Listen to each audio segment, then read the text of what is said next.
All right, blessings everyone, everybody who's tuning in. I appreciate you for checking out this video. So my name is Jermaine Tolbert, and God told me to come on here and to share my story with you all. And it's because it's going to help a lot of people.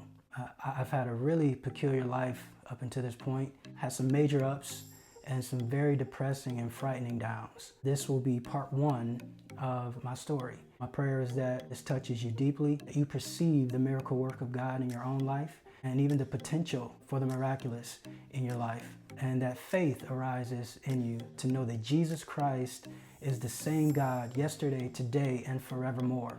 And he can do exactly what he said he would do in your life. If he can radically change my life, I'm sure that he can do and will do even greater in your own life. And so with that said, I won't prolong it. So my actual full name is Jermaine Samuel Nathan Tolbert. I have the privilege of being the great nephew and the namesake of someone by the name of Bishop Samuel Nathan Hancock. Now, Samuel Nathan Hancock, he was a general of the gospel, and he was an apostle of Jesus Christ, walking and flowing in signs, wonders, and miracles.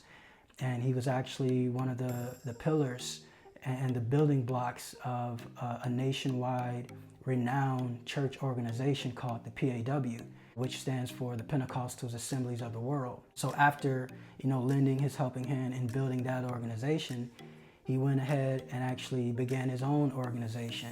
And he founded this organization, which is also to this day nationwide. It's called the PCAF, which is the Pentecostal Churches of the Apostolic Faith. Again, he walked in signs, wonders, and miracles, which, the scripture says that will follow anyone who genuinely believes and follows Jesus.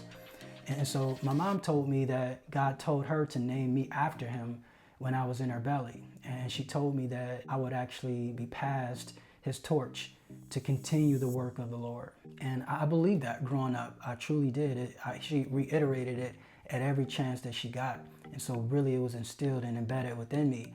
And I even showed very early signs of great depth of wisdom in understanding the Word of God that surpassed even adults just as a kid. I grew up the ninth child of 10 total that my parents had together. I was blessed to be the most talented of the people in my family, just by God's design.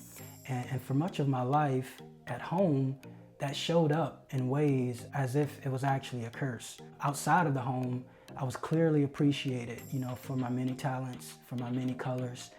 I was cool, in school because, I seemed to defy the norm. But actually it was a marker for war at home, for inordinate competitiveness, for simply just being gifted, right? And this was not on my own accord. And so music is one of the many talents and one of the many gifts that God has given me. I played multiple instruments growing up from an early age, but it wasn't until maybe like around the age of 16 is when I discovered my ability to sing. And now this was very, very different for me, very strange even, if you will, because I just played physical instruments. But then my voice, my vocal ability began to outpace all of my other skills in music. And so it became my number one and best instrument, my vocal ability. And so recognizably even better than most who were singers. And this is me just at the early stages. I wouldn't even have considered myself a singer. And I was already being very transparent, better than people who would call themselves singers and who have been singing for years. At this stage, around the age of 16, is when I began my first experiences recording music in recording studios. And so soon around this time, I actually went ahead and I began a gospel group with some of my high school friends.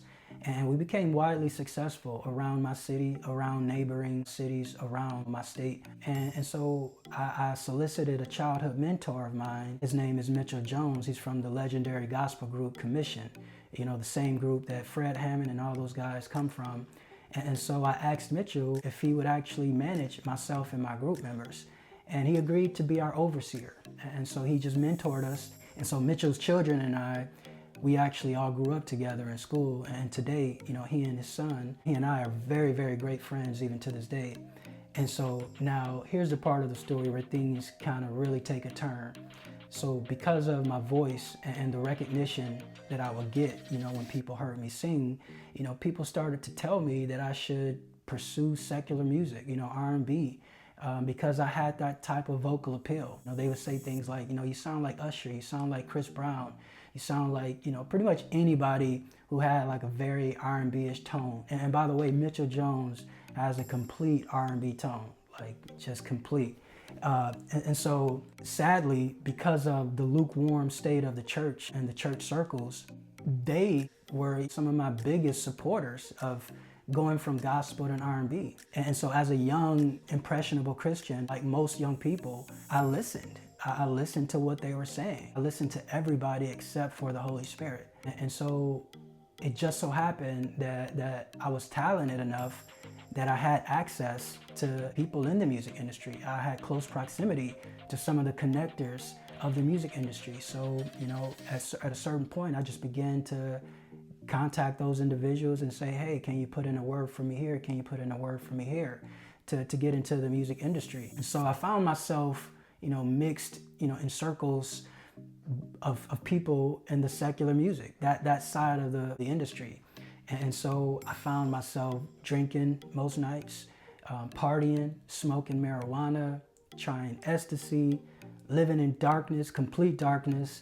And if I'm being honest, I had secret sins while doing gospel music and in the gospel group, but none, were like the ones that I just named. Like I hadn't yet got into drinking and smoking and this, that, and the other and partying, but I had secret sins, just being very transparent. But when I got into the R&B world, man, was I exposed and opened up to so many various kinds of wickedness that I can involve myself in. And so I obviously was doing something right in my pursuits for secular music, because I ended up in an R&B and hip hop group under Oscar Award winner and multiple Grammy Award winner Pharrell Williams. Two of my friends of mine from my hometown of Detroit, Michigan, we were about to be signed with Pharrell, and things were going extremely well. It was the happiest I'd ever been in my entire life. My dreams were coming true. Now that is until suddenly one night, I was being admitted into a mental hospital. Now, how I got to this point, the truth of the matter is, smoking marijuana, this would change my life radically. I would never be the same after trying marijuana. The very first time of smoking marijuana, I enjoyed it so much that literally I smoked weed every single day for like 7 months straight. Every single day. Come hell, sleet, or rain, I found a way to get some marijuana into my hands. That's just how much I really enjoyed it. So around the 7.5 month mark, I started to notice that some things were kind of different with me. How I saw things. I just began to notice how wise I was. Like I was always wise, even as a young person, even beyond my years. But I began to actually feel wise. Like I began to physically feel as if I was wise. And that's really the only way that I can kind of explain it to you. And so I noticed that I seemed to myself smarter and even more focused whenever I would smoke weed. And it made me think deeply into any and everything, very strangely. Then I didn't think it was strange. I felt like I could explain anything in depth. Like anything, like whether I had exposure to it, whether I had expertise to it, I would look into, anything, how a door is made or how the paint on the wall, was constructed and painted with each stroke of the brush. It was just peering into any and crazy mundane thing. My focus just went in and tried to figure it out. Like there's nothing to figure out. So now this is where things began to get funny. I remember going to a writing session with a couple of friends of mine, and as I stood at the microphone to record, all of a sudden, as I'm singing, the melodies that we just come up with, I began to grab my head and I just started moaning like in extreme pain. I'm like, ah. And so my friends are looking, strange, but I have this incredible pain that's happening while I'm at the microphone. And it literally felt like some fingers were trying to claw into my skull, literally. And it was just so painful. And so it felt like it was getting closer and closer to like squishing or just like penetrating my head. And I knew something was off. And obviously everybody knew something was off. So my friends are like, well, what's wrong? And I just remember saying, it's the weed, it's the weed, it's the weed. And it was just one of the scariest things that ever happened. And so after this session, I'm completely aware, okay, like, Jermaine, what have you gotten yourself into? Like, seriously. And so soon after that day, one day while visiting my mom, this was very shortly after, man, I became so afraid and so frantic while at my mom's house. She wasn't even there, by the way. And I began to believe that she was a government spy. Very crazily, I already know. How I came up with this idea is I turned on her DVD player, and you know, the blue light comes on the DVD player. Well, my mind went into this idea that this was somehow a surveillance camera and she was keeping an eye on me. And so I got so afraid, so scared. I just packed up everything. I had like this huge book bag, like with a bunch of books in it. I have no idea why. I just grabbed that and I just left her house. This was at like 10 p.m. I just began to go walking. I had no idea, no clue where I was going. I just had to get away from my mom because she was a threat. It just is what it is. And so I just left and I just began to walk. And so after a while of walking, aimlessly, mind you, I actually decided to go over one of my buddies' house, one of my buddies that I went to high school with. And now he lived like 30 minutes away, as in a drive. As I'm walking over to his house, this is one of the strangest walks I ever been on, as anyone could have ever been on. I remember while walking down the street, I was walking in the middle of the street. And you know, due to, you know, the street lights casting its light down to the road, I was looking down and I saw my shadow on the ground in the street. And all of a sudden, I saw a separate shadow begin to walk up on my left side. I'm looking at the ground and I'm watching this. A shadow literally walked up on the left side of my shadow. And then all of a sudden, I see another shadow on the right side of my shadow. It walks up onto my shadow. And so now, and both of those shadows, mind you, they walked up to my shadow on their own like rhythms, in their own stride, not with my stride or not with my shadow stride. And so now all three of them, they sync up and they're all three walking on the same stride. Now this is obviously scary, completely scary, like terribly. I remember watching the shadows walk up to my shadow, and I just remember just fear consuming me, just taking me over. And so my instincts, because I was raised in a church in a spiritual background, I looked down onto the ground and I said, in the name of Jesus, leave. And like something like out of like a sci-fi film, like the shadows literally began to backpedal, like literally in their own stride, backpedaling. And I'm watching this on the ground and I'm just like baffled as to like, how is this possible? But nonetheless, I felt a bit of encouragement. I've never, you know, experienced any kind of authority like this before. So it was strange. It kind of was like, I felt empowered. I felt a little bit strong, as much fear as I was in. Now, so I saw that there was like a lighter portion of the street, or actually on the sidewalk.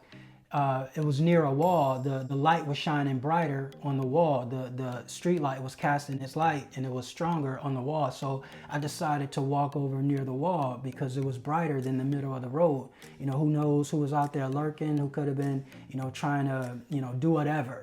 And so I get near the wall. And so I noticed that when I got near the wall, now I'm very aware. I'm really spooked out. So now I'm looking at my shadow on the wall. I'm seeing the reflection on the building. While looking at my shadow on the building, I watched another shadow walk up to my shadow, again in its own very rhythm. And it joined in my shadow stride. Now, this time I was terrified for sure, but a bit more confidence remained because I just remembered what just happened while I was in the middle of the road. And so I looked at the shadow on the wall and I said, in the name of Jesus, leave. But nothing happened. And so I'm wondering like, man, what's going on? And so I said it again, second time, in the name of Jesus, leave. And literally I watched this shadow on this brick wall. it began to backpedal again. But this time it backpedaled and turned around its whole body. It began to walk in the reverse way. And I'm just looking at this, at this time, I'm like, how is this even possible? What is going on? Like, really, like, where am I? It was that strange. Absolutely more real than my conversation or my speech or my communication could ever explain it to you.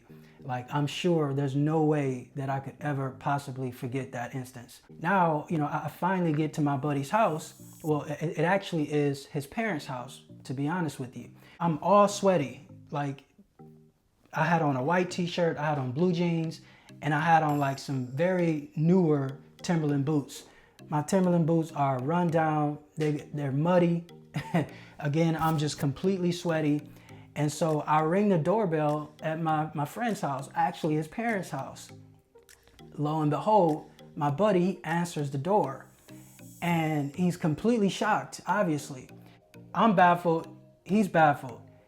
I'm baffled that I even got there because I wasn't even that tired. Like, I got there without taking a stop for rest, nothing.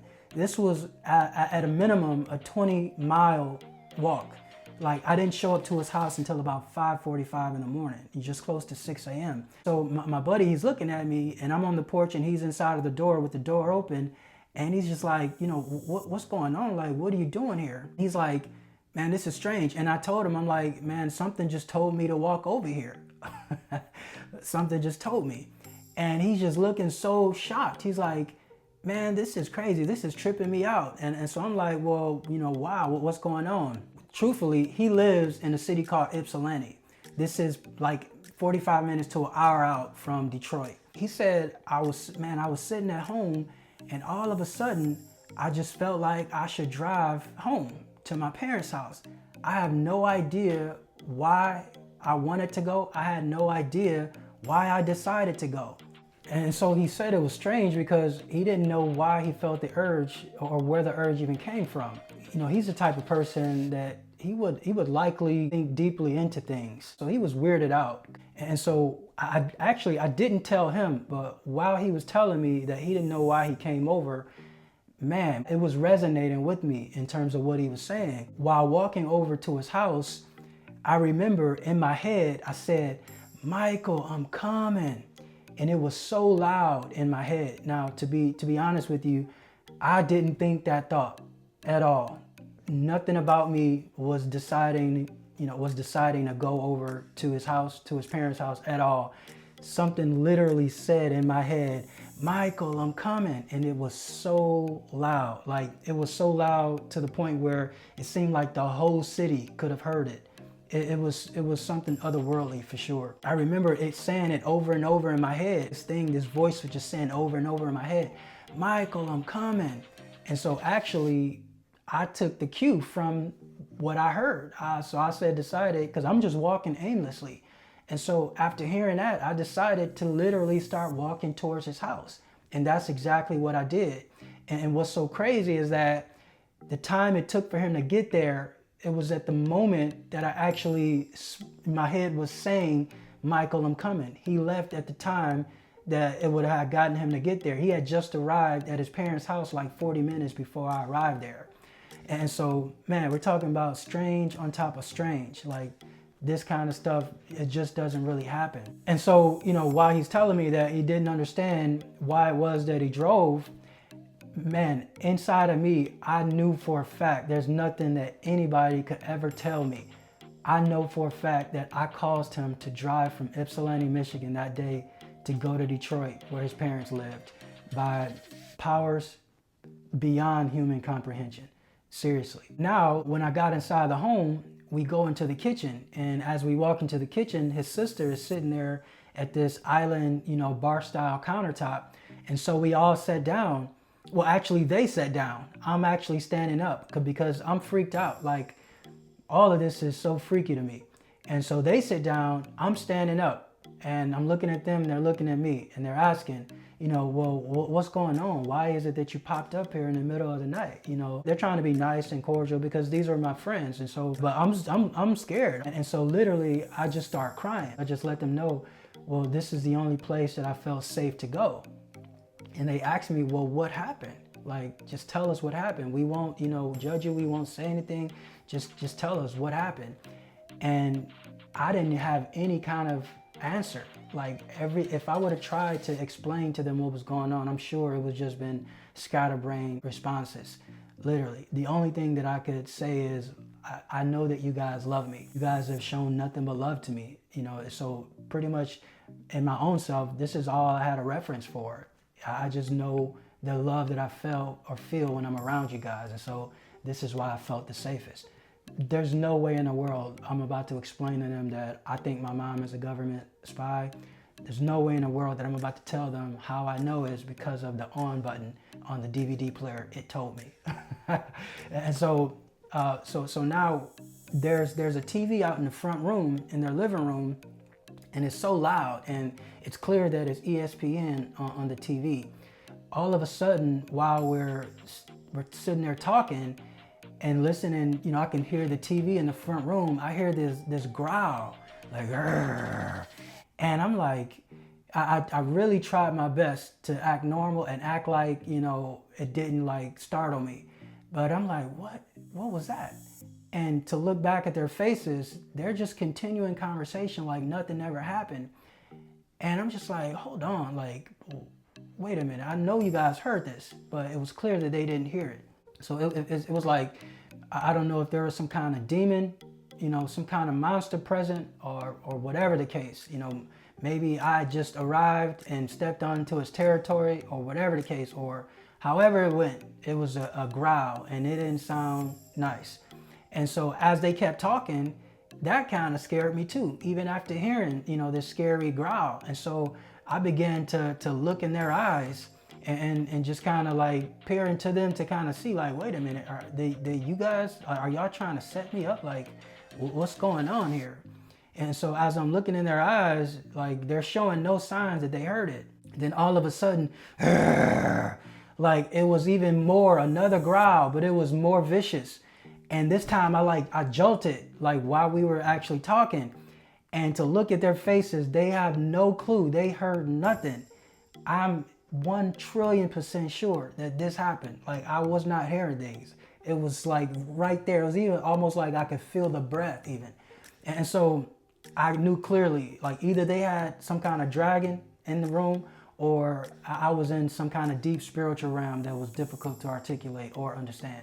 And so I just kind of kept on talking because I didn't really want them to know what I just heard or try to, make a scene or anything like that. I'm just scared. I'm scared out of my wits.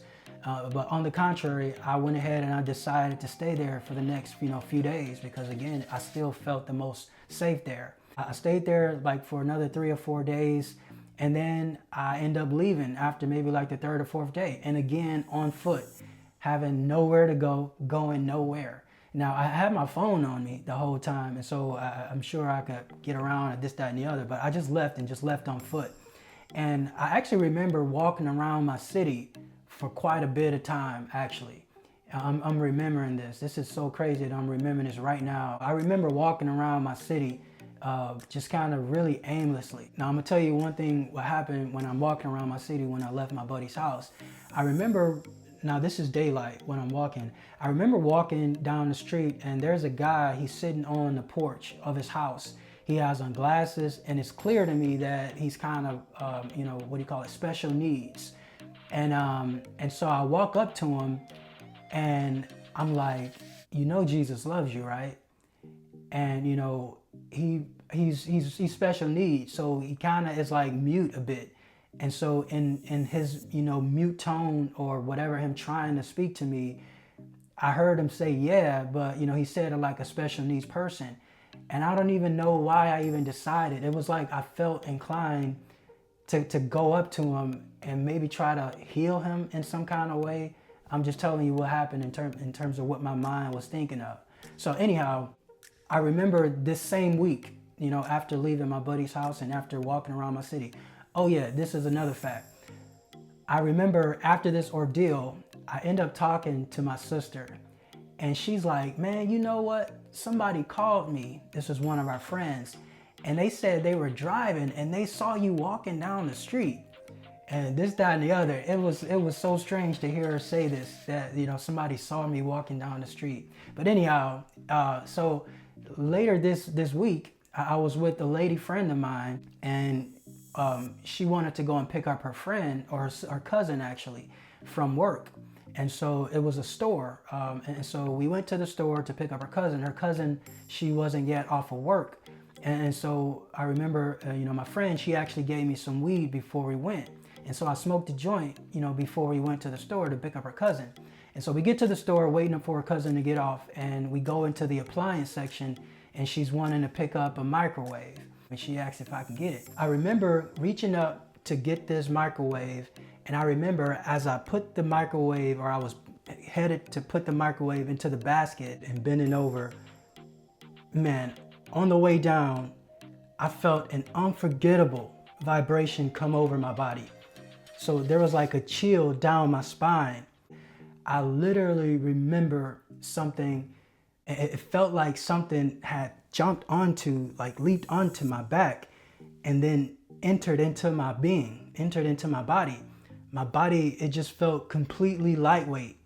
Like all of a sudden, like think of a time when, you know, you took helium, you know, out of a balloon, you know, the lightheadedness you may feel in your head. Well, I felt that all over my complete body. When the feeling first happened, like a darkness came over me, like that rivals, like, you know, losing consciousness, you know, for a quick moment, and then like coming to, you know, coming back into consciousness. And so it seemed as though this darkness, it lasted, you know, just long enough for whatever jumped onto my back for it to make its way now into my body. And so at this point, after I felt it enter, everything slowed down, like everything completely slowed down. It's like somebody had like a stopwatch and just like turned the clock and just like made it slow. Like my whole body like felt like gelatin. And I'm like, even how I was walking, the cadence, the rhythm of my walk, it just felt so flowy and like light and feathery. And even everything around me was just like moving in slow motion. Like nobody was moving quickly. Everything was slow. It was so strange. And so I'm with my lady friend, and I'm trying to, with everything in me, I'm trying to be normal. I'm trying to act like none of this is transpiring whatsoever. I don't know how well I'm doing with this, but I'm just trying to act so calm and cool. But all of a sudden, I started hearing the commotion. I started hearing the people's voices that were in the store, you know, the conversations they could be having with loved ones or whatever the case. Every time I heard somebody talk, and I'm hearing everybody talk, it sounded like everybody was directing their conversation at me, everybody talking. And what was so crazy about it was it sounded like everybody was so mad and like aggressive toward me. Like I was so afraid and fearful. I just couldn't understand why all the animosity toward me. I know that I was definitely in a deeper and a crazy, deeper spiritual realm, but everything, they could have been saying anything. A mother could have been telling their child to bend down and tie their shoe. My brain would have taken that information and decoded it and made me believe that they were actually threatening me. Like seriously, like they were out for my life. And I was just so afraid. And so now my friend, her cousin, is now off of work. And so now we all get into the car to head toward my friend's house, all of us. And so, you know, we stopped at a gas station to get some gas, and I get out of the car to pump the gas. And, you know, even the commotion and the people around the gas station getting their gas or going in and out of the store, again, I'm hearing their conversation. Every time someone talked, it literally felt like, and their voices were louder than normal. Like it was so close to my ear, everybody's voice, and when they spoke, and it felt like they were directing their speech toward me and in an angrily manner. It was so strange. And so now I get back into the car, and we're headed to my friend's house. Now, all of a sudden, while in the car, I started breathing erratically, and it was hard to breathe. Like, I don't know why it was so hard to breathe, but I found myself trying to catch my breath, and all of a sudden, bam, I go into a vision, and in this vision, I see a hand squeezing a heart. I'm watching this with my own eyes, and at the very same time, I'm actually physically feeling a hand squeeze my heart back and forth. I'm watching it and feeling it at the same time. And I'm just trying to gasp for air. I'm just not breathing well at all. And so I'm trying to lean over to tell my friend what's happening. What's crazy is when I told her, amazingly, she just looked at me and gave like this sly grin. And I'm looking at her and I'm just trying to understand, why is this person grinning after I said I can't breathe? And nothing about me was smiling, nothing about me was joking. It's not that she couldn't hear me, because I had to actually reiterate what I was saying, because she couldn't hear me at first because I'm gasping for air. And so I finally got it out and she heard me and she just started smiling. And I'm like, what is going on here? So now I'm thinking like, wait a minute, she's the one that gave me the weed before we went to the store. Like, did she give me some faulty weed here? What's going on? So now we get back to her house finally, and you know, she goes off and I guess she goes to the bathroom or whatever. And I look down on her table and I decided there was a letter there. Ask me, I don't know. I decided I needed to open up this mail for whatever reason. I need to check out who this person is, what's going on. And so I pick up the mail and I tear open the mail and I look at it. Now this is like a letter saying that, you know, if she could like, you know, send out some letters or something like that, or send out that particular letter, she would get like $30,000. It looked like it was from some kind of agency or something. So clearly I'm tweaking hard. Why would you just pick up somebody's mail and just open their mail like this? And so she comes back from the bathroom and she sees me with the letter in my hand. She snatches it out of my hand. I'm looking stupid, I'm sounding stupid, I'm stuttering, I got nothing to say, I'm giving an explanation, I'm just sounding incredibly goofy. Like, what are you doing? Well, now, you know, maybe a half an hour later or so, I get a strange call and my brother is calling me. This particular brother and I, we hadn't talked in quite a bit. Like, at this time of life, we wasn't talking like on a regular basis. Like, there's actually a few years between us, so there's some commonality things there. And even as children, we just never really like clicked like that. We just never really, you know, grouped up. We just really didn't keep in touch much. He just randomly called me. This was strange because that's just how much we don't talk. And the very first thing he gets on the phone, he's like, hey, hello? And I'm like, hey. And he's like, hey, Nate, are you doing okay? Like, that was the very first thing that he said. Like, it wasn't a conversation starter. There was no segue into asking me. He just said, hello, hey, are you doing okay? And Nate, obviously, you know, it comes from my middle name, Nathan. Everybody from my childhood, they call me Nate. So I'm like, I don't know. This is what I told him when he asked me, am I doing okay? I really don't know. And he said, do you want me to come and get you? And I said, yeah, I think so. And that was the end of the conversation. And so I texted him over the address, you know, and I just waited for him to get there. But at the moment, it was like, man, this is bizarre and there's an intervention happening. Like, God is causing a way for me to get out of this mess. Because my brother, he sounded like he was right there with me. Like, he was right there watching me experience what I was experiencing. He gets there and now my sister is actually driving, one of my older sisters. And so I get into the car and you know, they're asking me, my sister, she's like, hey, so do you want to go to mom's house? And I'm like, no. She's like, hey, do you want to go to dad's house? No. Do you want to go to this person's house? Talking about different family members. And I'm like, no. I'm like, no. I'm like, no. Well, so to be really honest with you, these were two, I don't even know how I even ended up on this ride. I'm serious. Like, these were two of my biggest haters and criticizers growing up, these two siblings.